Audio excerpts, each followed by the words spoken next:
हाँ जी, कुछ डाउट्स वगैरह कुछ एक दो बच्चों कुछ पूछ रहे थे।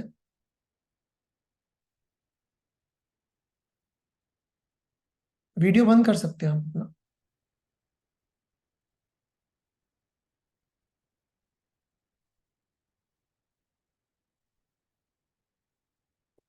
सुमित जी।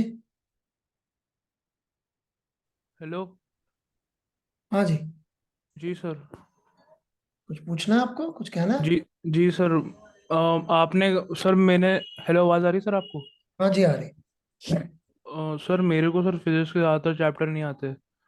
तो सर मेरा ये था कि अप्रोच कैसे करूँ सर, वन शॉट देख के करूँ या आपके पहले वीडियो देखूँ फिर नोट्स करूँ, कैसे करूँ सर? मतलब आपने कभी कोई सवाल सॉल्व नहीं किया आज तक भी? नहीं सर, किया था 11th के स्टार्ट में, पर फिर मक्कारी करना शुरू कर दिया। आप एचसी वर्मा के वर्कआउट कर सकते हैं हर चैप्टर के पहले, कॉपी करके सॉल्व। और उसके बाद ये वीडियोस जो यहाँ पे आ रहे हैं वो देख लीजिए। और कहीं परेशानी ज्यादा है किस चैप्टर में तो बता दीजिएगा, मुझसे मदद कर नहीं दूँ। सर, ऐसे कोई कोई चैप्टर बिल्कुल ही नहीं आता तो फिर वो कैसे करना है, वो ऐसे ही करना है? हाँ हाँ हाँ। तो सर थ्योरी कहाँ से करूंगा, एनएफसी सीधे एस एस सी वर्मा के सॉल्व एग्जाम्पल? मतलब आपने 12वीं पास करने लायक तो कुछ तो पढ़ा ही होगा ना, 12वीं में फेल होने वाले हैं क्या? नहीं सर, मैं 12th में ही हुआ है अभी। हाँ, तो वही कह रहा हूँ ना मैं। 12वीं का हाँ। बोर्ड का एग्जाम भी तो देंगे, तो थ्योरी तो पढ़ ली होगी ना अब तक। नहीं सर। 12वीं की बोर्ड की थ्योरी भी नहीं पढ़ी है? नहीं सर।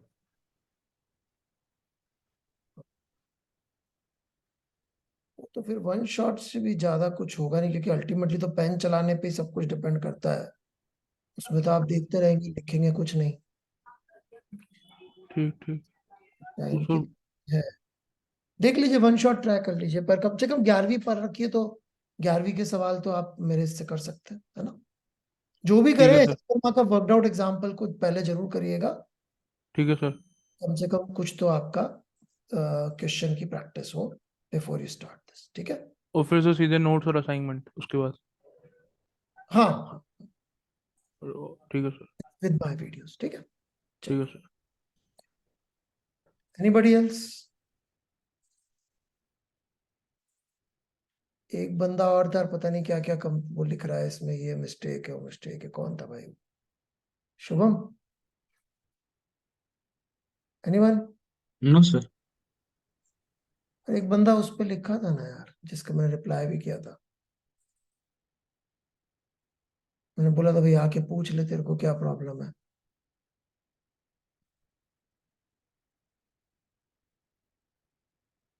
नहीं है, किसी को कुछ नहीं पूछना है? डिस्कशन में था यार कोर्स के। एनीथिंग, किसी को कुछ पुराने उसमें कुछ पूछना हो, कोई तरह की प्रॉब्लम आ रही हो?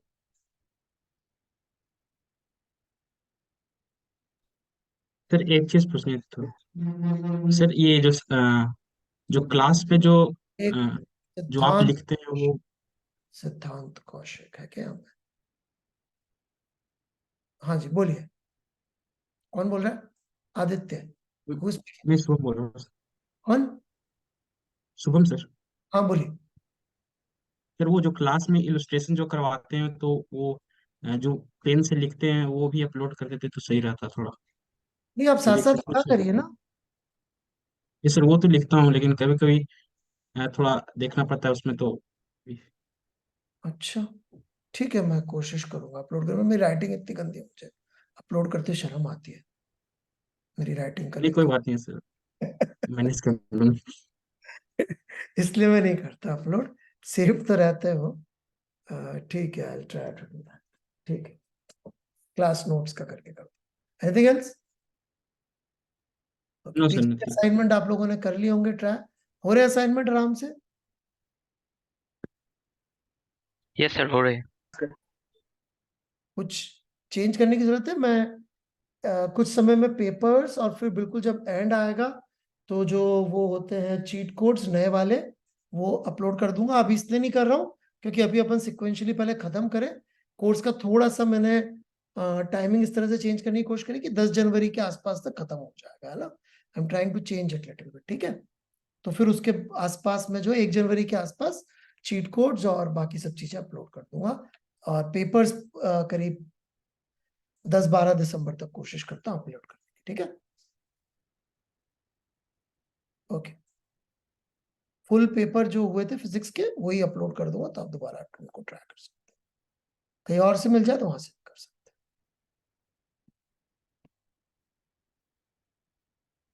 Yes sir. हैं। चलिए लेट्स बिगिन। तो थर्मोडायनेमिक्स ये हीट का लास्ट पोर्शन है, काफी अच्छी खासी वेटेज वाला पोर्शन होता है ये। तो लेट्स टेक दिस। तो थर्मोडायनेमिक्स के अंदर क्या होता है, हीट का वर्क के अंदर कन्वर्जन के बारे में बातचीत होती है, ठीक है। तो इसमें तीन चीज आती है, heat, work and internal energy. और हम लोग यहां तक जाएं उसके पहले जीरोथ लॉ ऑफ थर्मोडायनेमिक्स भी हमें पता होना चाहिए। तो zeroth law of thermodynamics basically temperature define करता है। कैसे? वो ये कहता है कि ए और बी थर्मल इक्विलिब्रियम में है और बी सी से थर्मल इक्विलिब्रियम में, तो ए सी से थर्मल इक्विलिब्रियम में होगा क्योंकि ए बी सी तीनों का टेम्परेचर सेम रहा होगा। वही ऐसी क्वांटिटी जिसके थर्मल इक्विलिब्रियम होता है, तो जिनका भी थर्मल इक्विलिब्रियम उन सबका टेम्परेचर सेम होता है। ये बात यहाँ पे समझा रखी है। ओके, चलिए। थर्मल इक्विलिब्रियम का मतलब क्या होता है इन्होंने समझा रखा है कि नेट हीट एक्सचेंज बंद हो जाए। यदि नहीं पता हो तो हमने यहाँ पे लिख दिया है, विच एसेंशियली मींस कि उनके बीच में टेम्परेचर डिफरेंस 0 हो गया। अब वहां पे तीन टर्म्स आई थी, heat, work and inter energy. हम एक एक करके इनको ले रहे हैं। सबसे पहले इंटर एनर्जी। जनरली इसके लिए जो सिंबल हम लोग यूज करते हैं वो यू होता है, ठीक है। जनरली अब ये सीवी का नाम है, स्पेसिफिकेटेड कांस्टेंट वॉल्यूम, पर नाम पे मत जाइएगा कि सिर्फ कांस्टेंट वॉल्यूम की लिए ही काम आती है। ये कांस्टेंट वॉल्यूम पे स्पेसिफिक हीट होती है, परंतु ये काम बहुत जगह आती है। इसलिए इसको थोड़ा सा आप ऐसे लेके चलिएगा कि ये कांस्टेंट है गैस का, जो कि एक जगह और यूज होता है कांस्टेंट वॉल्यूम वाले केस में। मैंने क्या बोला कि ये जैसे गैस के लिए कांस्टेंट होता है आर, होता है यूनिवर्सल गैस कांस्टेंट। हाँ सर। प्रेशर कांस्टेंट हो तब भी यस यही सर। आर यूज होगा, वॉल्यूम वेरिएबल कांस्टेंट हो तब भी यही आर यूज होगा। पीवीसिकल टू एनआरटी में ऐसा तो नहीं है ना कि अलग अलग प्रोसेस के लिए अपन अलग अलग आर लिखते हैं। नो सर, सारे के लिए सेम। इसी तरह से सीवी जो है वो अपन ने पिछली क्लास में पढ़ा भी था, वो by definition F R T by 2 होती है। तो सॉरी, एफ आर टी क्यों लिख दिया, एफ आर बाय 2 होती है। तो क्या ये चीज भी गैस पे डिपेंडेंट होगी कि नहीं होगी? बस प्रोसेस पे डिपेंडेंट नहीं है। बाय चांस इसका नाम सीवी है। क्लियर है बात? और ये चीज सीपी के लिए भी ट्रू है कि वो भी एक गैस की प्रॉपर्टी है। बाय चांस कांस्टेंट प्रेशर के ऊपर ये वैल्यू आ जाती है, वो अलग का, ठीक है ना। ये मैंने पिछली क्लास में इतना स्पेसिफाई करके नहीं बोला था, पर अब बोल रहा हूं क्योंकि अब जरूरत पड़ेगी। तो हम आगे बढ़ते हैं। तो dt infinitesimal change in temperature, m is mass of the system, m is molecular weight, molar heat capacity। Okay, देखिए ये थोड़ा सा यहाँ पे जो लिखा हुआ है, ये बड़ा सीवी छोटे सीवी में कंफ्यूजन होगा, इसलिए इसको आप इतना समझ लीजिएगा कि कभी कोई स्पेसिफिक हीट को मोलर स्पेसिफिक हीट बोल रहा है या नहीं भी बोल रहा है, मुद्दा देखो एक ही होने वाला है। हर बार आपने यूनिट पढ़नी पड़ेगी, ठीक है। तो सबसे अच्छा तरीका mu moles of ideal gas के लिए change in specific inter energies mu CV dt, जहां पे म्यू कितना होगा, number of moles mass of system divided by molecular weight. पता है सबको फॉर्मूला, तो इसमें तो कुछ है ही नहीं प्रॉब्लम, ठीक है। और यहां पर जो सीवी की बात हो रही that is molar heat capacity, ठीक है। इसको अपन थोड़ा सा हटा देते हैं, बढ़े आगे, क्योंकि इसका जो यूनिट आएगा ना वो कितना आएगा, वो आएगा जूल पर केल्विन पर मोल, ठीक है।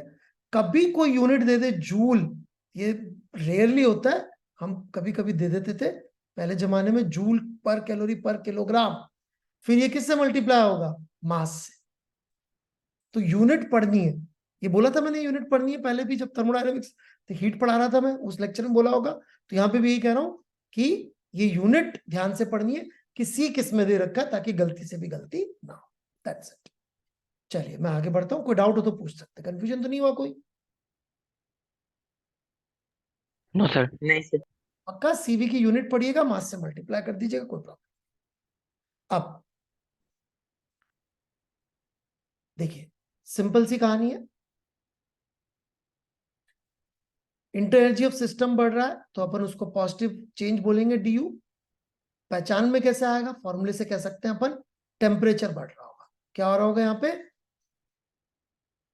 टेम्परेचर इंक्रीज, और टेम्परेचर डिक्रीज हो रहा होगा तो इंटर एनर्जी डिक्रीज हो रही होगी और डी की वैल्यू नेगेटिव हो जाएगी। ठीक है, सबसे पहले समझ में आ गया। सिस्टम को जब अपन हीट सप्लाई करेंगे, क्योंकि हमारा लॉ है D Q is equal to D U plus D W, ठीक है, तो सिस्टम को जब अपन हीट सप्लाई करेंगे तो पॉजिटिव हो जाती है, और हीट जब सिस्टम लूज करता है तो नेगेटिव हो जाती है। कई बार दिल कहेगा आपका कि टेम्परेचर बढ़ रहा है तो हीट दे ही रहे होंगे, ऐसा जरूरी नहीं है।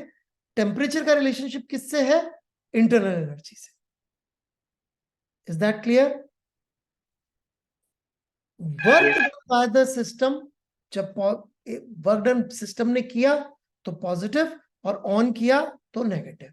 वर्क को हम पहचान सकते हैं वॉल्यूम से, वॉल्यूम बढ़ रही है तो वर्क डन पॉजिटिव, और वॉल्यूम घट रही है तो work done is actually being done on the system, तो ये नेगेटिव हो जाता है।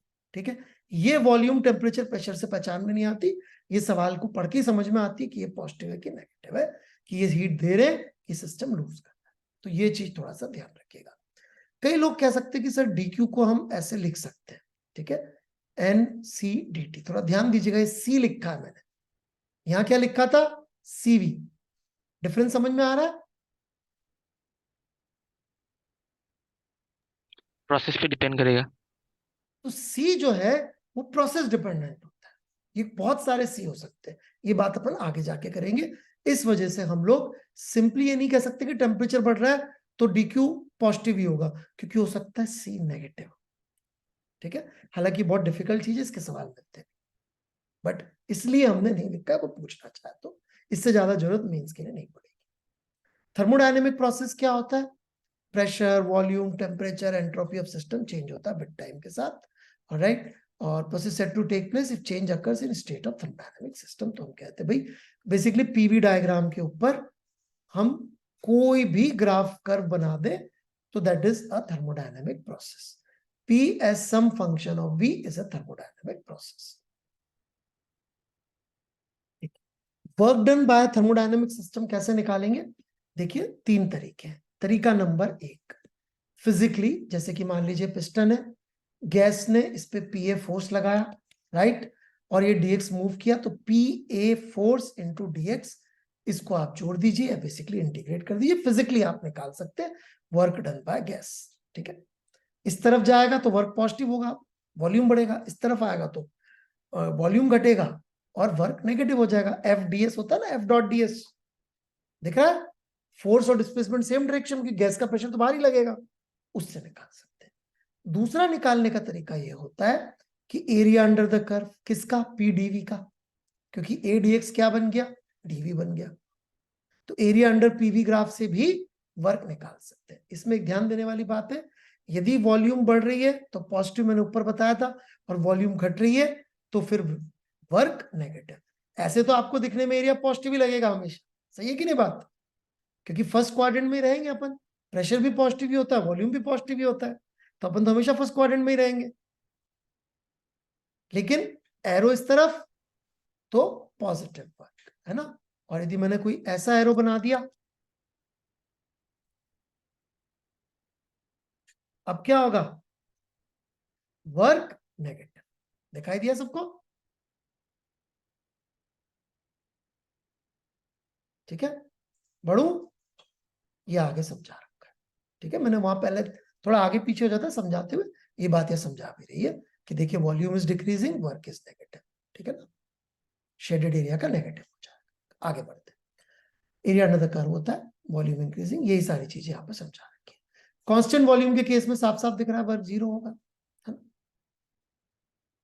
कभी कोई ऐसे ही बेवकूफ बनाने के लिए दे सकता है वीपी कर, तो थोड़ा ध्यान से पढ़िएगा, तो ये बात यहाँ समझा रखी है। ये हमको जरूरत साइकिल्स में पड़ेगी, तो यहां देख लेते हैं।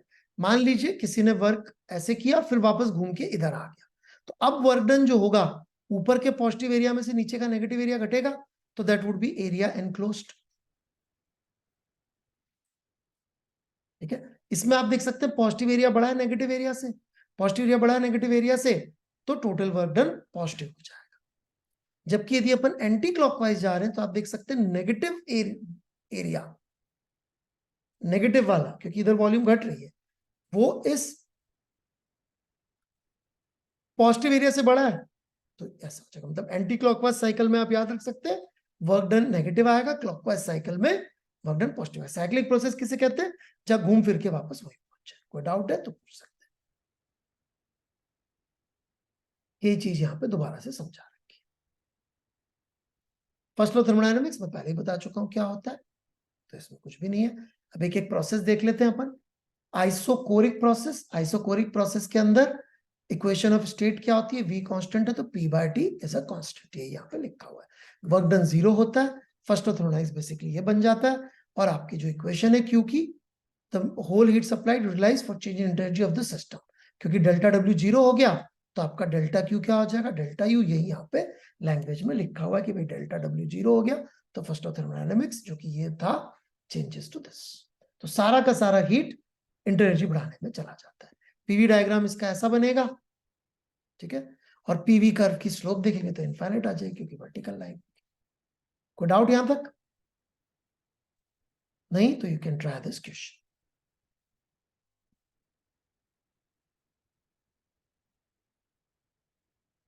ट्राई कर ले तो बता दीजिए।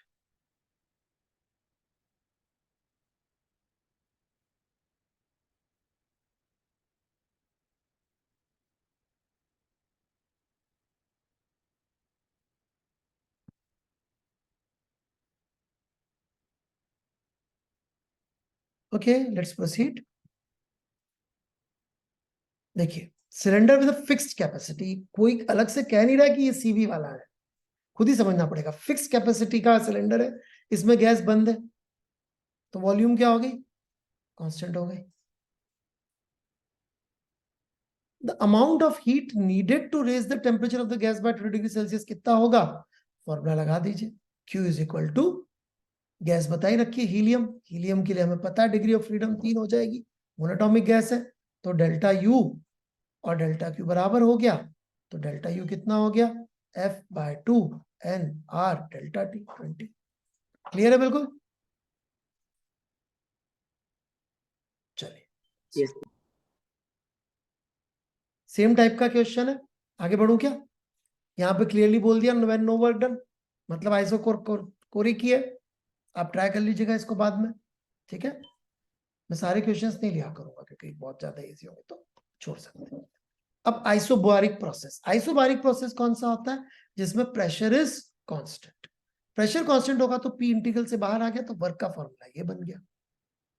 फर्स्ट लॉ ऑफ थर्मोडायनेमिक्स में वर्क की जगह पे ये आ गया, Q है ही सही, डेल्टा U का फॉर्मूला अपने पास है ही सही, ये dt काट के अपन चाहे तो इसमें मेयर्स रिलेशनशिप निकाल सकते हैं जो ये लिखी हुई है, Cp - Cv = R। इस प्रोसेस की स्पेसिफिक हीट को Cp कहते हैं। ग्राफ इसका ऐसे दिखता है, कांस्टेंट प्रेशर पे डेरिवेशन कर रखी है मेयर्स फॉर्मूले की, इसकी जरूरत बहुत पड़ती है, ये आपको आनी चाहिए मेयर्स फॉर्मूला। ठीक है भाई लोग, बस इतना से काम की चीज इसके अंदर है ना। रिवीजन लेक्चर अपन रिवीजन टाइप ही रखेंगे सारे, 1-1.25 घंटे में चैप्टर रिवाइज। चलिए ट्राई करें इसको, और जितना पेन चलाएंगे उतना सीखेंगे।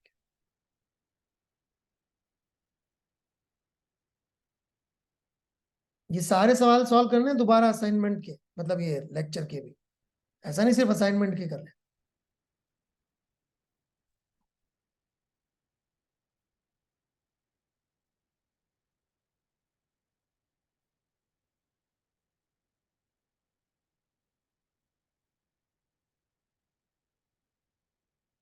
ओके, देखिए इन्होंने दे रखी है n mole of ideal gas with constant volume heat capacity undergo an isobaric expansion। देखा हमने लैंग्वेज में कंफ्यूज करने की कोशिश करी है। सीवी अलग से दिया और बोल दिया आइसोबारिक। अब बोला ratio of work done in the process to the heat supplied. बड़ा सिंपल क्वेश्चन है। देखिए वर्क डन का फॉर्मूला अभी अभी ऊपर देखा था, आइसोबारिक प्रोसेस में आया था P VF - V final. Minus V initial. इसको अपन NR T final minus T initial लिख सकते हैं, तो डेल्टा डब्ल्यू कितना बन गया, एन आर डेल्टा टी। और डेल्टा क्यू का फॉर्मूला अपन को पता ही है कि वो कितना होता है, सीवी प्लस आर, ये एन थोड़ा सा गलत लिखा हुआ है, बाहर होना चाहिए, ठीक है। छोटी छोटी इसमें टाइपिंग मिस्टेक है, मेरे पास थोड़ा सा टाइपिस्ट गड़बड़ है, ओके। तो ये आप डिवाइड कर दीजिए, आंसर आ जाएगा।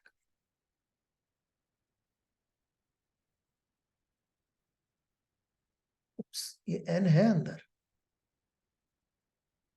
अच्छा, N moles of ideal gas, ठीक है ठीक है ठीक है ठीक है। और ये हीट कैपेसिटी इसकी टोटल दे रखी है, ये हीट कैपेसिटी एन मोल्स की दे रखी है, ठीक है, गलत नहीं है, सॉरी टाइपिंग की मिस्टेक। ये फिर से समझाता हूं मैं, ये जो सीवी दे रखी है पर मोल नहीं दे रखी है, क्या दे रखी है, एन मोल्स की दे रखी है। समझ में आया क्या लैंग्वेज में कैसे फंसाया इन्होंने? वैसे गलती से भी गलत नहीं होता, क्योंकि इन्होंने सब में एनआर दे रखा है ना। क्लियर है क्या? Yes sir. है ना, ये यस सर। मुझसे गलती हो गई ना, ये इन्होंने जो दे रखी है वो एन मोल्स की दे रखी है, मतलब इसकी यूनिट देखेंगे ना सीवी की, तो जूल पर केल्विन टाइप्स मिलेगी, वो जो मैं यूनिट वाली बात कर रहा था, या छिपा के, ठीक है। हालांकि सारे फॉर्मूले एक जैसे ही हैं, तो वो कोई प्रॉब्लम नहीं। चलिए नेक्स्ट क्वेश्चन।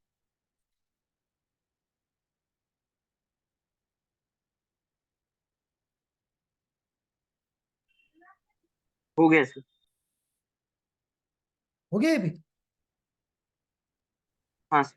यहाँ पे क्या दे रखी है, डिग्री ऑफ फ्रीडम पर मॉलिक्यूल ऑफ गैस इज 8। भाई 8 दे दिया है, तो upon the gas performs 150 joule of work and constant pressure the amount of heat absorbed. तो अपन वर्क का वैल्यू तो दे ही रखा है अपन को, और ऊपर अपन ने जिस फॉर्मूले से रेशियो निकाला था, सीधे चाहे तो वो भी यूज कर सकते हैं, नहीं तो अपन को पता ही है कि F R by 2 plus R into N delta T, R को बाहर निकाल लिया और ये एन आर डेल्टा टी साथ में लिख लिया, और अपन ने वर्क निकाला ही था कि एन आर डेल्टा टी होता है, यहाँ पे रिप्लेस कर दिया, और ये 1 प्लस एफ बाय 2, ये फॉर्मूला बन गया, आंसर आ गया, राइट। चलिए, इंडिविजुअल प्रोसेस पे सवाल ठीक ठाक, मतलब छोटे छोटे सवाल आया। आइसोथर्मल प्रोसेस क्या होता है, जिसमें टेम्परेचर कांस्टेंट रहे, उसकी इक्वेशन क्या बनती है, PV is equal to constant. इसके वर्क का फॉर्मूला कैसे निकलेगा, पी डीवी था, तो पी को अपन ने रिप्लेस कर दिया mu R T by V से, mu R T by V से रिप्लेस किया, इंटीग्रेट कर दिया, तो 1 डीवी बाय वी का इंटीग्रल क्या हो गया, log of v2 bye v1, subtract किया, ये आ गया आपका आंसर, वर्क का फॉर्मूला, राइट।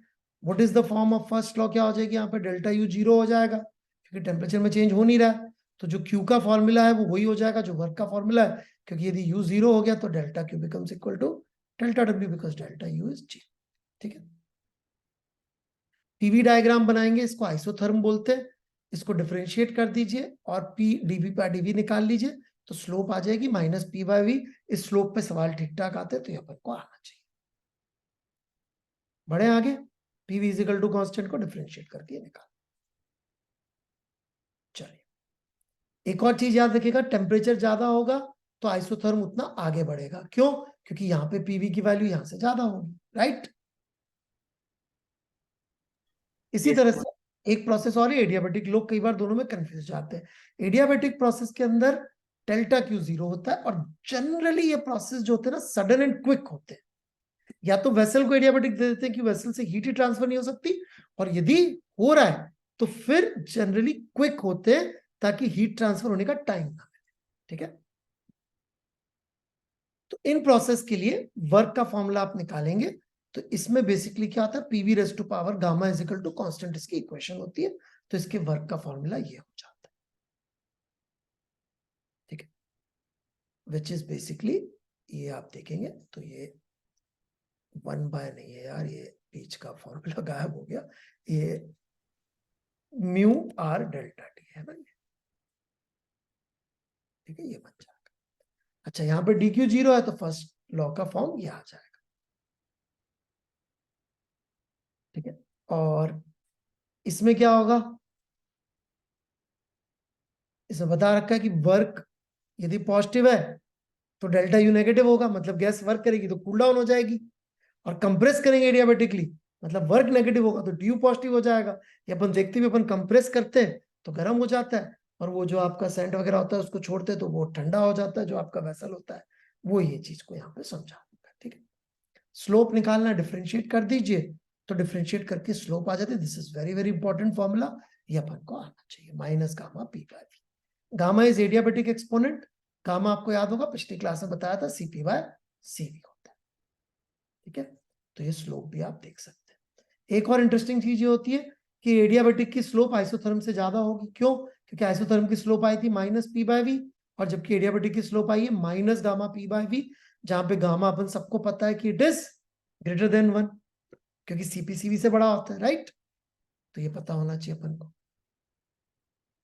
चलिए, कोई डाउट यहां तक किसी को? यही काम की बात है थर्मोडायनामिक्स में, नहीं है तो लेट्स ट्राई दिस क्वेश्चन।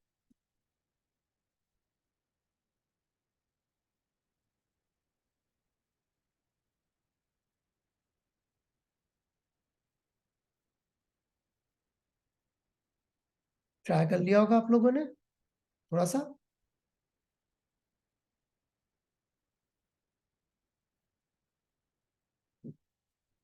देखिएगा, अ लीटर मतलब वॉल्यूम दे रखी है 1 लीटर, है ना? कई बार पढ़ते नहीं अपन। एसटीपी पे दे रखा है, मतलब टेम्परेचर प्रेशर दे रखा है। फिर इनिशियल वॉल्यूम थी, फिर क्या दे दी? फाइनल वॉल्यूम दे दी 3 litre. Work done by the air कितनी होगी? तो ये अपन ने वर्क का फॉर्मूला ऊपर निकाला था, एनआर टी1 टी2 माइनस टी1। ये उल्टा लिख दिया, क्यों? क्योंकि नेगेटिव आया था, राइट? ये देखिए ना ऊपर, यस तो इसलिए अपन ने उल्टा लिख दिया, तो P1 V1 minus P2 V2 कर दिया। आगे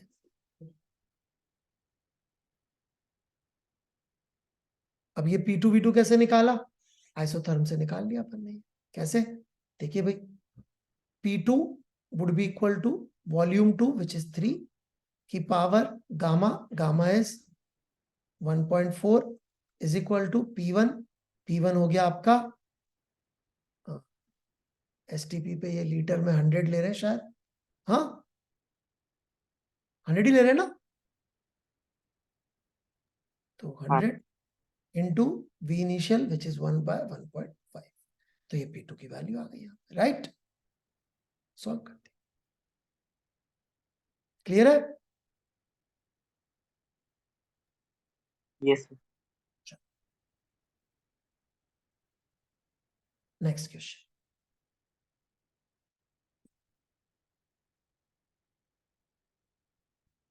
इससे कि अपने सारे प्रोसेस की भी प्रैक्टिस हो जाएगी। एक बार दोबारा नोट जरूर कर लीजिए।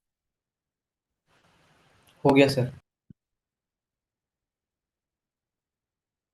Fractional change in pressure is basically DP, it's pressure is equal to, ठीक है?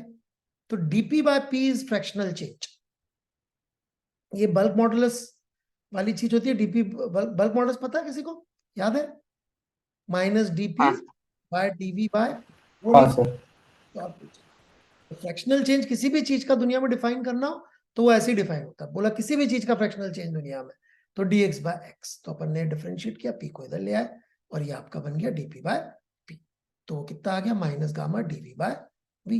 ये सॉल्व कर लिया आपने, स्ट्रेट फॉरवर्ड सवाल, minus gamma dv by V, right?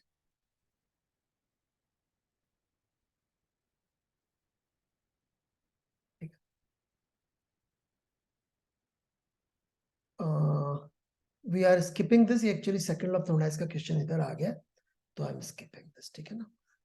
Heat supply नहीं कर रहे तो एंट्रोपी कांस्टेंट रहेगी। ये चीज अभी गलत जगह पे आ गया, इसको अपन सेकंड लॉ के बाद ले लेंगे। कंपैरिजन एक बार फिर से जो पढ़ा है उनका एक कंपैरिजन का टेबल बना रखा है। ये you must go through this table, ये पेन वैन चला के ग्राफ वगैरह, प्लीज प्रैक्टिस दिस प्रॉपरली, तो बेस्ट रहेगा।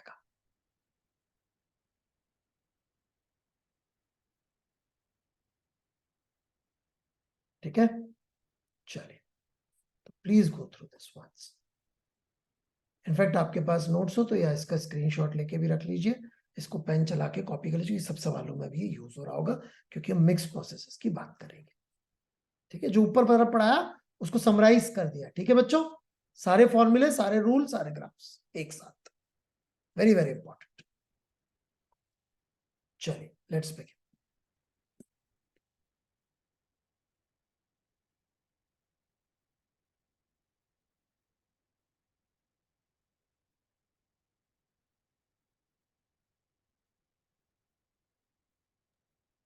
हो गया sir. Yeah. Correct assignment of the person in the same order would be आइसोकारिक कोरिक कौन सा है भाई, पहचानना है, फिर आइसोबारिक पहचानना है, फिर आइसोथर्मल, फिर एडियाबैटिक। ठीक है, तो आइसोकोरिक कौन सा, डी। डी किस में पहले आ रहा है, इसमें, इन दोनों में तो नहीं आ रहा, गलत हो गए। अब आइसोबारिक कौन सा है, ए, इसमें आ रहा है डी है, ये दोनों ठीक है अभी तक। फिर सवाल है एडियाबैटिक और आइसोथर्मल में तो किसकी स्लोप ज्यादा है, सी की, तो सी तो हो जाएगा आपका एडियाबैटिक और बी हो जाएगा आइसोथर्मल। तो अगला क्या आएगा, बी, यहीं जाकर टिक चीज। ठीक है, चलिए लेट्स स्टार्ट नेक्स्ट क्वेश्चन।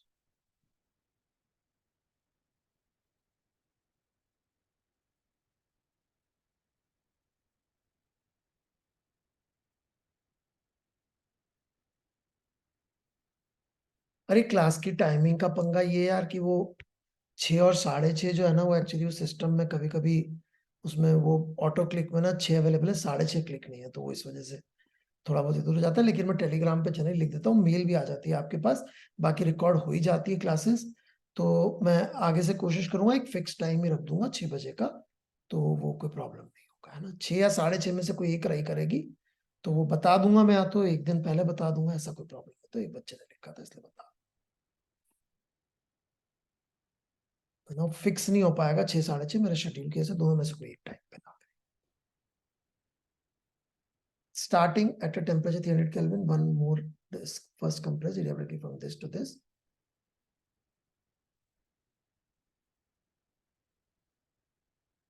ये थोड़ा सा लंबा क्वेश्चन है, आराम से ट्राई कर सकते हैं।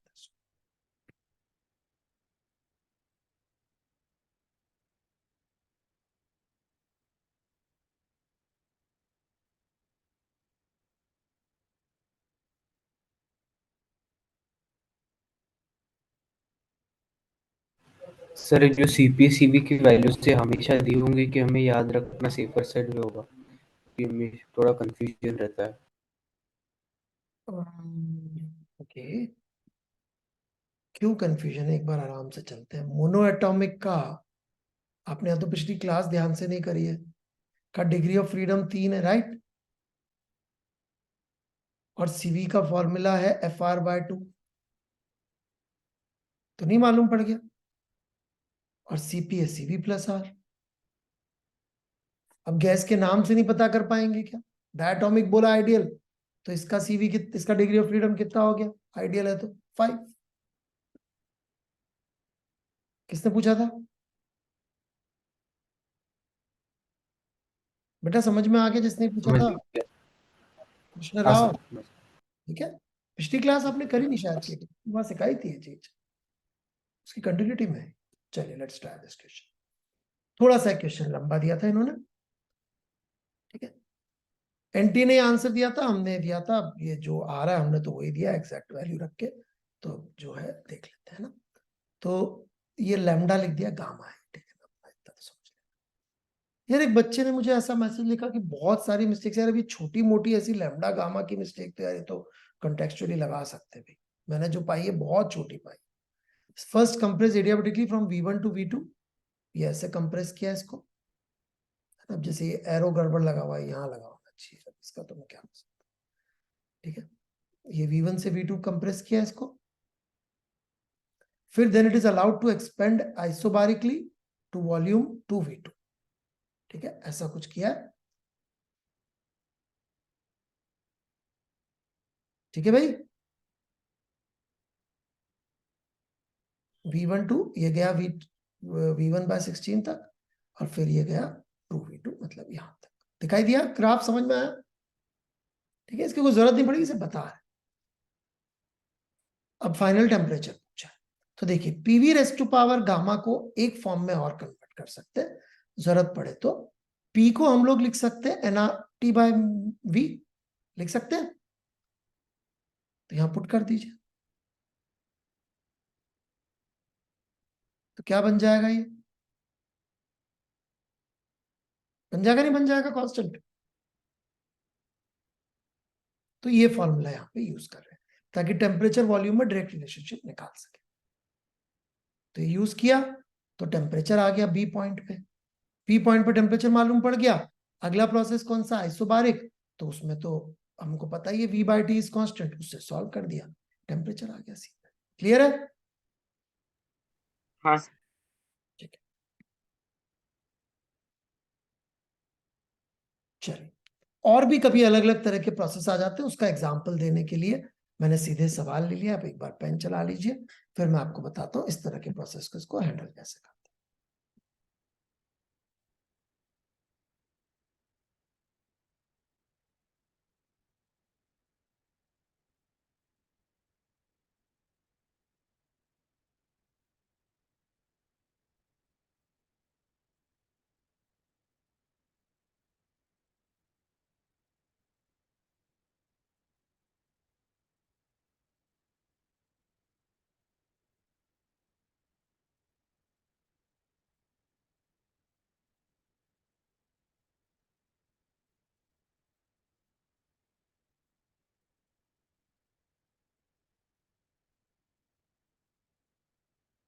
चलिए आपने जैसे भी ट्राई किया दैट्स ग्रेट, मैं सेव करके दिखाता हूँ आपको। In a process temperature only 1 mole of varied according to the law. अब ये रिलेशनशिप जो है VT is equal to constant हमको नॉर्मली मिलती है। तो temperature of the gas increase delta T the amount of heat absorb, और इसमें पूछा भी हीट, तो थोड़ा सा ये मतलब कंफ्यूजिंग हो सकता है, तो इसको अपन आराम से देखते हैं। Now VT is equal to constant, तो अपन ने यहाँ पे क्या किया, सबसे पहले तो इसको PV की फॉर्म में कन्वर्ट कर लिया। ठीक है, ये बन गया PV square is equal to constant. अब PV square is equal to constant का यूज क्या है कि अपन वर्क का फॉर्मूला इससे निकाल सकते हैं। वर्क का फॉर्मूला क्या था, इंटीग्रल ऑफ P dV, यही था। तो हम यहां पे लिख सकते हैं K बाय, इनफैक्ट इसको आप चाहें तो जनरलिस्टिक भी निकाल सकते हैं। मान लो इसको लिख दो KV की पावर A, तो ये बन जाएगा K, P का जगह पे क्या आ जाएगा, इसको K लिख दिया मैंने, तो P क्या बन गया, KV की पावर -A, तो ये -A dV। इसको आपने इंटीग्रेट कर दिया, इसको इंटीग्रेट कर दिया तो क्या आ गया, KV की पावर -A+1 अपॉन -A+1। इसको हम लिख सकते हैं K.V की power -A into V, limits बाद में लगा दो, upon 1 -A। Now K into V की power -A is basically P, तो ये बन गया PV 1 -A। तो असेंशियली वर्क क्या आ गया, P2 V2 minus P1 V1 upon 1 minus A, which is NR delta T 1 minus A। तो पॉलीट्रॉपिक प्रोसेस कहलाता है ये, और ये इसका हो जाएगा equation for Q, Q is equal to NR by gamma -1।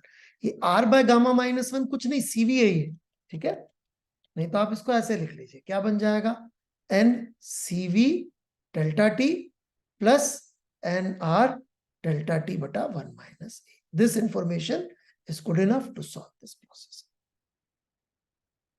Monoatomic gas दे ही रखी है, CV का वैल्यू पुट करिए, बार बार इतने फॉर्मूले मत रटिए, ये जरूर आप याद रख लीजिए। ठीक है, कि पॉलीट्रॉपिक प्रोसेस बार बार आता नहीं है, इसलिए डोंट वरी अबाउट इट। कुछ पूछना है?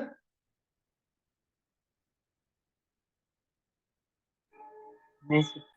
ये लिख लिया, मैं इसको डाल दूंगा, है ना, डेरिवेशन डाल दूंगा, तो बच्चे ने कहा था सेव करके डाल दूंगा इसको। हालांकि राइटिंग बड़ी गंदी और अजीब से तरीके से किया है, बट समझ में तो आ गया होगा ना कैसे किया। नहीं भी समझ में हाँ आए सर, यस सर। हाँ याद सर, रख केमिस्ट्री में भी सेम वैसा किया, क्या,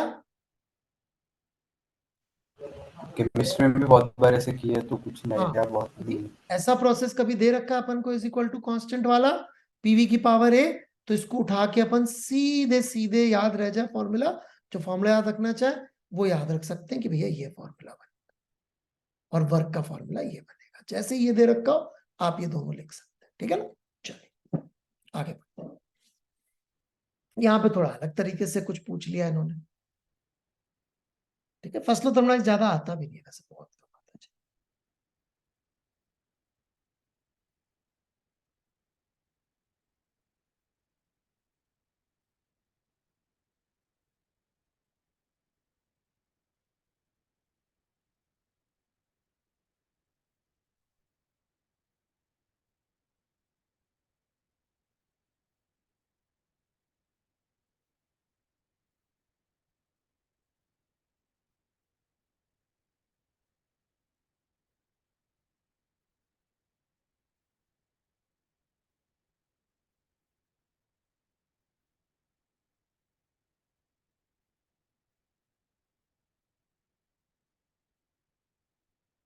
बढ़ू, अब यहाँ थोड़ा सा डरावने तरीके से दे दिया है कि भाई inter energy pressure volume of ideal gas related as this. तो इन्होंने पूछा गैस कौन सी हो सकती है ये बताओ आप। तो देख के डर लग सकता है, घबराइएगा मत, ठीक है, बिल्कुल टेंशन लेने की जरूरत नहीं है। देखिए इंटर एनर्जी का फॉर्मूला हमें पता है यार, NFR/2 होगा, इसमें तो कुछ भी नहीं कर सकते। ये कैसे आया फिर से समझाऊं, U is equal to NCVT, तो ये उसकी वैल्यू हो गई। इसको 3PV लिखा हुआ +4, तो PV क्या हो गया,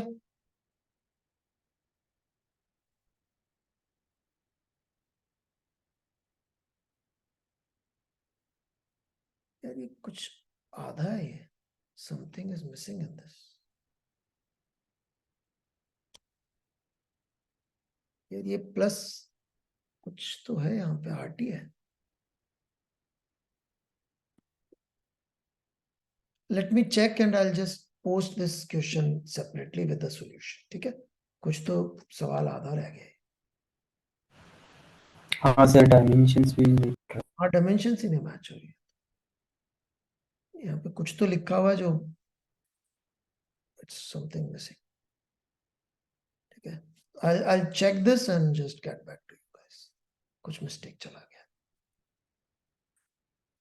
ठीक है। I'll put this again. चलिए, फ्री एक्सपेंशन एक बड़ी इंटरेस्टिंग चीज होती है, तो इसका यार स्क्रीनशॉट लेके, ठीक है। फ्री एक्सपेंशन क्या है गैस का, कि एक वेसल है, दूसरी तरफ वैक्यूम है, दोनों को कनेक्ट किया और इसको ओपन कर दिया, तो भाग के गैस इधर से इधर जाएगी, that is known as free expansion. इसमें इंटरेस्टिंग चीजें क्या है, क्या कि देखिए कोई है नहीं जिसके अगेंस्ट फोर्स लगा के वर्क कर रहे होंगे, तो डेल्टा W वुड बी 0। समझ में आती है क्या बात। दूसरा, इतना जल्दी हो रहा है कि हीट एक्सचेंज नहीं हो पाएगा, तो डेल्टा Q भी 0, और डेल्टा Q और डेल्टा W दोनों 0, तो DU भी 0। इसका मतलब टेम्परेचर भी कांस्टेंट, ठीक है। समझ में आ गई बात, इसका टेम्परेचर भी कांस्टेंट। इनफैक्ट पीवी डायग्राम पे यदि इसको देखें तो ये कुछ ऐसा दिखेगा। इसके लिए बहुत डीप जाना पड़ेगा, तो मैं उतना डीप नहीं जाऊंगा, कि ये कुछ प्रेशर वॉल्यूम था इनिशियल, ये फाइनल है, उसी आइसोथर्म पे लाई कर रहे होंगे, वॉल्यूम ज्यादा हो गई, प्रेशर कम हो जाएगा क्योंकि टेम्परेचर कांस्टेंट है। लेकिन ये कनेक्ट नहीं होंगे, it's not an isothermal process, क्योंकि बीच की स्टेट्स डिफाइंड नहीं है। वो जो बोलते हैं ना quasi static, it's not quasi static, ठीक है। तो इसी आइडिया का रिवर्स पे एक सवाल है, एक बार आप ट्राई कर लीजिए, क्योंकि थोड़ा सा अच्छा सवाल था इसलिए हमने रख लिया इसको डिस्कस करने के लिए।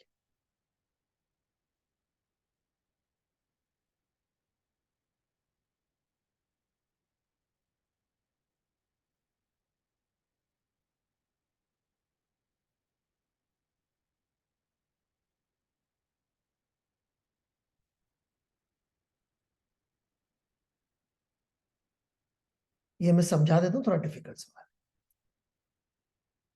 ये एक्चुअली रोडोव का सवाल है, बट ये कॉन्सेप्चुअली इतना वो है, जेई में भी आ चुका, एडवांस में, मेंस में, सब में। और ये क्या जी एडवांस भी 2 बार दे चुका है, तो मेंस एक बार दिया, तो मुझे लगता है अगले साल फिर दे देंगे, राइट। तो इसमें क्या हो रहा है कि भाई ये एक वेसल है, monoatomic mass is kept in isolated container, container is moving with this speed, इसको एकाएक रोक दिया, मतलब कंटेनर चल रहा था फिर उसको एकाएक रोक दिया। मोलर मास इसका 4 ग्राम पर मोल है। तो बेसिक इतनी सी बात हो रही है यहाँ पे भाई, सिंपल सी। इसके पास इतनी काइनेटिक एनर्जी थी वेसल गैस के पास, पर जब रोका तो ये सारी जो काइनेटिक एनर्जी थी एक तरफ जाने वाली, ये रैंडमाइज मोशन में चली जाएगी। क्योंकि जब रुकेगा थोड़ी देर बाद क्या होगा, मॉलिक्यूल्स के पास वो एनर्जी तो रहेगी पर वो एक डायरेक्शन में जा रहे होंगे, रैंडमली चल रहे होंगे। तो रैंडमली चल रहे होंगे तो उतनी इनकी एनर्जी बढ़ गई। यहाँ पे पुट कर दिया number of moles m/m, m से m कट गया, मॉलिक्यूलर मास दे ही रखा है इसके अंदर, सॉल्व कर लिया, ये रिजल्ट आ गया। क्लियर है? Beautiful question. क्या हुआ है समझ में आया यहाँ पे? Yes sir. वो सब एक साथ चल रहे थे, वेसल को रोका, अब मॉलिक्यूल्स जाके दीवार से टकराएंगे और उनका रैंडमाइज हो जाएगा मोशन। रैंडमाइज होने का टेम्परेचर बढ़ेगा, रैंडम मोशन बढ़ना है, इस टेम्परेचर बढ़ना। देखिए 2 बार आया सवाल, देखा आपने, सेम क्वेश्चन है, दोबारा डिस्कस नहीं करो। ठीक है, चलिए अब बारी आती है कार्नोट साइकिल की। कार्नोट साइकिल क्या होती है? इसमें 2 तो होते हैं एडियाबैटिक प्रोसेस और 2 होते हैं आइसोथर्मल प्रोसेस। ठीक है, पहले इसको एडियाबैटिक एक्सपेंड किया, फिर आइसोथर्मल एक्सपेंड किया, फिर एडियाबैटिक कंप्रेस किया और फिर आइसोथर्मल कंप्रेस करके वहीं पहुंच गए। This is a reversible cycle है ये। 4 ऑपरेशन होते हैं इसमें, देखा, ए से बी, बी से सी। ठीक है, और कार्नोट की थ्योरम क्या कहती है? जो इसकी एफिशिएंसी आती है, इसकी एफिशिएंसी आती है 1 minus lowest temperature of the cycle which is T2 upon highest temperature of the cycle. दुनिया में किसी भी चीज की एफिशिएंसी इससे बेटर नहीं हो सकती। That's it. ठीक है, लोएस्ट टेम्परेचर को हम लोग कोल्ड रिजर्वोयर का टेम्परेचर बोल देते हैं, हाईएस्ट टेम्परेचर को अपन हीट सोर्स का टेम्परेचर बोल देते हैं। दुनिया की हर एफिशिएंसी इससे कम होगी। This is Carnot's theorem. इतना जान लीजिए, मस्त काम चलेगा। ठीक है, हीट इंजन क्या होता है भाई? हीट को वर्क में कन्वर्ट करता है बेसिकली इंजन। हॉट रिजर्वोयर से हीट लेता है, कोल्ड रिजर्वोयर में कुछ हीट देता है, बचा हुआ वर्क कर देता है। अपना जो ये गाड़ी में इंजन होता है वो भी यही करता है। उसमें पेट्रोल जलाते हैं, हीट रिजर्वोयर से हीट लेता है, बाहर कार्बन डाइऑक्साइड छोड़ता है हवा में, एटमॉस्फेयर जो उससे ठंडा होता है, और इंजन को ठंडा करने की बहुत कोशिश करी जाती है, और कुछ बचा हुआ हमें वर्क दे देता है। एफिशिएंसी का फॉर्मूला होता है work done divided by heat taken from the source. क्योंकि जो हीट रिजेक्टेड है ना, तो वेस्ट हीट है, इसलिए ये बन जाता है। ये गलत लिखा हुआ है, ये नहीं होगा, ये होगा, है ना? ये बीच का पार्ट गलत लिखा हुआ है, टाइपिंग मिस्टेक है। Q1 minus Q2 bye Q1 ये होगा। ठीक है, चलिए, तो एक तो एक्सटर्नल कंबस्शन इंजन होते हैं, एक इंटरनल कंबस्शन जो होते हैं। हमारे काम के लिए थ्योरी के लिए हिसाब से दे रखा है कि कभी कोई बता दे कि एक इंटरनल कंबस्शन इंजन है, तो हाँ भाई इसमें 4 स्टेजेस होती है। एक बार वो इनटेक लेता है, मतलब ऐसे एक्सपेंड होता है, गैस अंदर जाती है, फिर कंप्रेस करता है गैस को कंप्रेस करके उसमें बर्निंग होती है, बर्निंग होके एक्सपेंड होता है, एक्सपेंड होके फिर वो वापस से उसको बाहर निकाल देता है, दैट इज एग्जॉस्ट स्ट्रोक। मतलब वापस कंप्रेस होके उसको एग्जॉस्ट कर देता है। लेकिन ये हमारे काम का नहीं। Useful work is done the third stroke called work stroke और पावर स्ट्रोक। एफिशिएंसी इसकी 40 से 60% तक हो सकती है। रेफ्रिजरेटर पूरी उल्टी कहानी। हमारा फ्रिज क्या करता है? फ्रिज क्या करता है? बाहर हीट छोड़ता है, पीछे हीट फ्रिज का हिस्सा होता है, या एसी समझ लीजिए, बाहर गर्मी छोड़ रहा होता है, और ठंडी जगह से हीट लेता है और गर्म जगह पे हीट फेंक देता है, और उसको अपन को चलाने के लिए कुछ वर्क करना पड़ता है, बिजली का खर्चा होता है। तो इसके लिए इक्वेशन ऐसे बन जाती है। इसकी जो हम बात करते हैं रेफ्रिजरेटर की, उसकी हम एफिशिएंसी की बात नहीं करते, कोएफिशिएंट ऑफ परफॉर्मेंस की बात करते हैं। वहां पे मुद्दे की बात क्या है? खर्चा कितना हो रहा है, जो अपन को बिजली जलानी पड़ रही, दैट इज वर्क डन, तो डिनोमिनेटर में आ गया। और कितनी ज्यादा हीट खींच पा रहा है, मतलब कितना ठंडा कर पा रहा है, ये आपका न्यूमरेटर में आ गया, Q2/W। Work Q1 minus Q2 के बराबर होगा थर्मोडायनेमिक्स के लॉ के हिसाब से। तो ये अपन ने लिख दिया, क्योंकि थर्मोडायनेमिक्स के हिसाब से वापस से घूम के वहीं पहुंच जाते हैं अपन, तो डेल्टा यू तो 0 हो जाता है, तो delta Q becomes equal to delta W. तो वही अपन ने यहाँ पे लिखा भी, Q1 minus Q2 is W. ठीक है। कार्नोट रेफ्रिजरेटर जो होगा उसमें Q1 बाय Q2 का रेशियो T1 बाय T2 हो जाएगा, जो सबसे एफिशिएंट रेफ्रिजरेटर। ये फॉर्मूला वैसे सही यदि कार्नोट की बात करें तो यहाँ पे T2 बाय T1, और यहाँ कार्नोट नहीं लिखा इसलिए मैंने काट दिया। कोई भी और इंजन है तो उसके लिए ये कार्नोट के लिए बन जाता है, क्योंकि वो टेम्परेचर की टर्म्स में बात करता है, वहां पे रेशियो टेम्परेचर वाले आता है। तो कार्नोट रेफ्रिजरेटर का ये एफिशिएंसी होगा। क्लियर है? या कोफिशिएंट ऑफ परफॉर्मेंस होगा, जहां पे T2 कोल्ड रिजर्वायर का टेम्परेचर है, T1 हॉट मतलब एनवायरमेंट का टेम्परेचर। शुरू करें? कोई है 2-4 बच्चे, चलिए हाँ sir. Let's start this question. Formula based है, सीधे सीधे अप्लाई करते जाइए, आंसर आ जाए।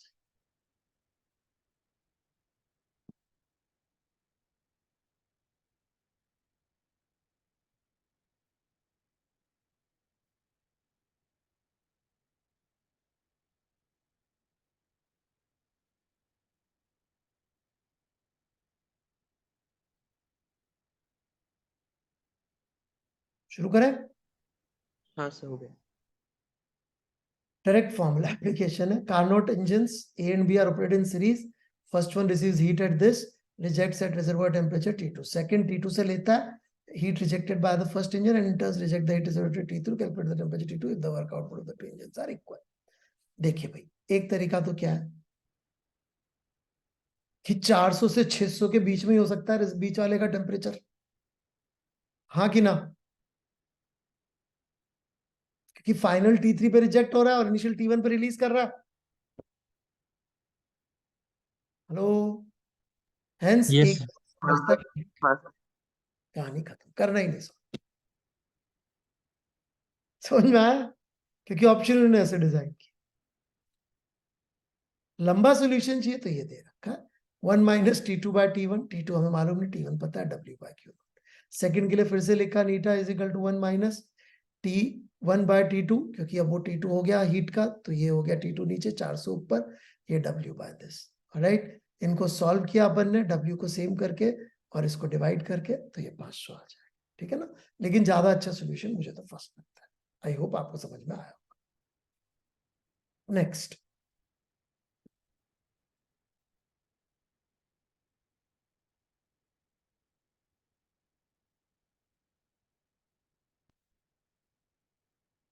देखिए ये साइक्लिक प्रोसेस है, इसमें वर्क डन पूछा, पीवी डायग्राम देखिए कैसे निकलेगा, एरिया अंडर द कर्व से निकलेगा। राइट, ट्रायंगल का एरिया निकाल सकते हैं, निकाल सकते हैं ट्रायंगल का।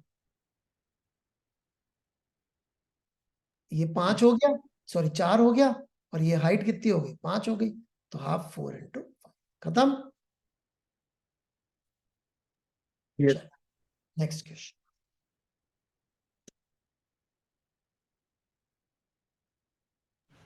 सर एक सिली सा डाउट है, हाँ बोलिए। वहाँ पे वो 4 की जगह 3 होना चाहिए तो इस ग्राफ के हिसाब से। देखो भाई, ये 5, ये 1, 4 ही तो है,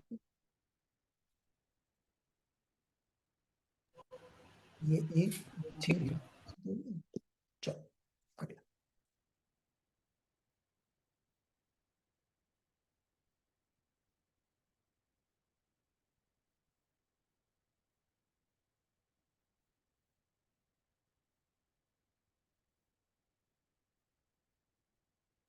हो गया सर।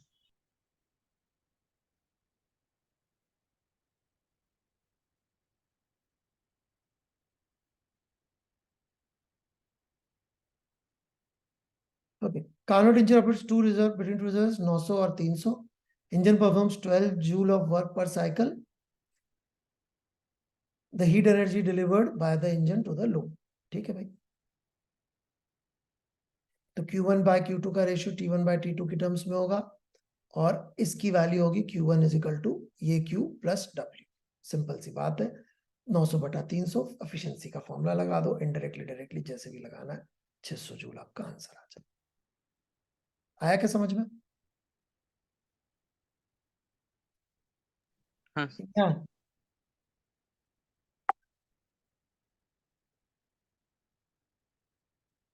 नहीं आया भाई? ये जो हीट सप्लाई होगी बेसिकली क्या है, Q प्लस W, बस। तो 1 माइनस, आप चाहे तो पूरा वैसे भी लिख सकते हो, T1/T2 का फॉर्मूला इज इक्वल टू कितना था, वर्क वर्क कितना था 1200 और बटा हीट सप्लाइड कितनी है, Q प्लस 1200, यही आई थी ना एफिशिएंसी। तो इससे भी वही है, सेम ही बात लिख रही है, ठीक है। हाँ सर, यही यूज की। चलो अब ये रेफ्रिजरेटर का सवाल थोड़ा सा लिखने की तरीका अच्छा है, तो एक बार देख लीजिए।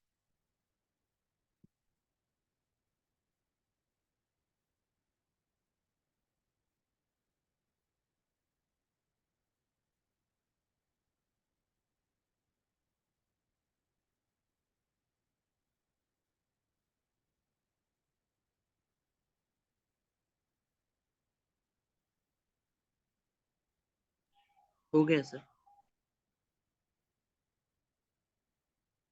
ठीक है, Carnot engineering efficiency 1/10 is being used as refrigerator. The work done on the refrigerator is 10 joule. The amount is absorbed from the reservoir at lower temperature is.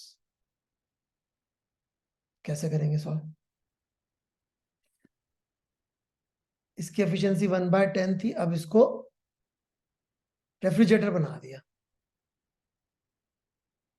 तो फॉर्मूला क्या था रेफ्रिजरेटर का? उसका था heat, the amount of heat absorbed reserve from the reservoir at the lower temperature. ठीक है भाई, तो एफिशिएंसी इज 1/10। 1/10 किसके बराबर होगा, work divided by work plus heat supplied. Solve कर दीजिए, heat supplied is heat observe, right? ठीक है, हाँ सर। हाँ सर। ये मेरे ख्याल से डायरेक्ट सवाल है, फॉर्मूला बेस्ड, इससे ज्यादा ऊपर कुछ नहीं है इसमें। और ये सवाल भी वैसा का वैसा ही है, तो ये भी दोनों में डिस्कस नहीं कर रहा, आपके अटेम्प्ट्स के लिए छोड़ रहा हूँ। राइट, ये थोड़ा सा डिस्कस कर लेते हैं।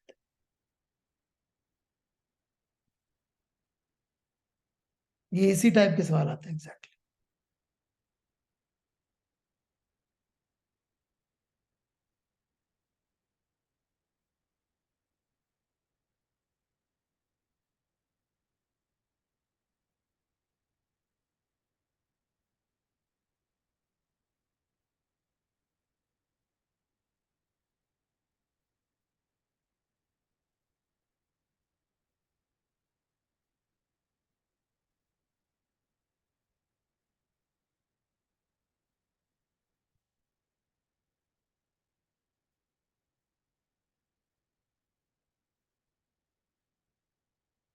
हो गया होगा, डायरेक्ट फॉर्मूला बेस्ड ही है।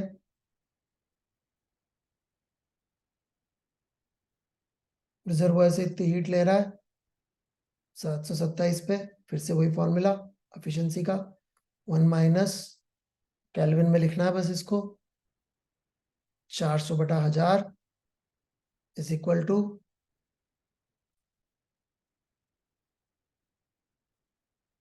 कितना दे रहा है, टेक सीट W/5000। हो गया सवाल?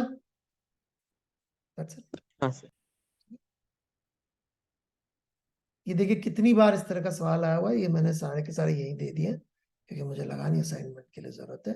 सो I think that's it on thermodynamics. बहुत इजी चैप्टर है, फॉर्मूले याद कर लीजिए, ज्यादा कुछ नहीं आता है इसके अंदर, और जो सबसे ज्यादा इसी पे सवाल आते हैं। ज्यादा टाइम मत वेस्ट करिएगा सेकंड ऑफ थर्मोडायनेमिक्स के ऊपर करने को, ये तो वो भी नहीं पूछते हैं क्या नाम से आपका रेफ्रिजरेटर भी।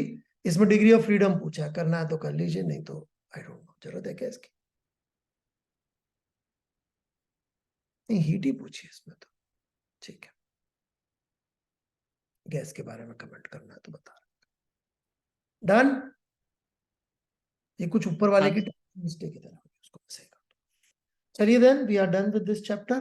कोई भी चीज आपको लगता है कोर्स में जरूरत है तो फील फ्री, जब भी लाइव क्लास हो आके आप बता सकते हैं, मैं बिल्कुल उस चीज को कंसिडरेशन में लेके जल्दी से जल्दी उस चीज को मैं चेंज कर दूंगा। ठीक है ना, जो भी आपको ऐसा लगे कि this is what we need to add और समथिंग, तो प्लीज फील फ्री, या वहां पे मैसेज बॉक्स है उसमें भी आप लिख सकते हैं, मैं हर चीज का रिप्लाई करता हूँ। तैयारी अच्छी चल रही है सबकी? हाँ सर, ठीक ठाक सर। ठीक ठीक चल रही है? ओके हाँ सर। सर हाँ प्लीज कृष्णा जी बोलिए।